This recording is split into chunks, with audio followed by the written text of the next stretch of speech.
And then all of a sudden she would get up and she would hit her head against the wall. And I make this motion because that's how hard it was. She would need staples in her head every time.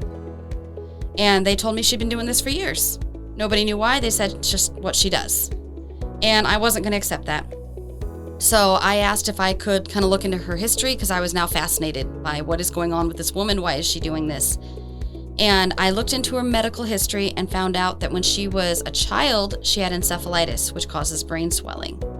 And I didn't know that at the time about encephalitis either, so now I've learned a lot about what that is. And when I was researching that, I found that the brain swelling doesn't always go away. Sometimes there's still a little bit left over even as adults.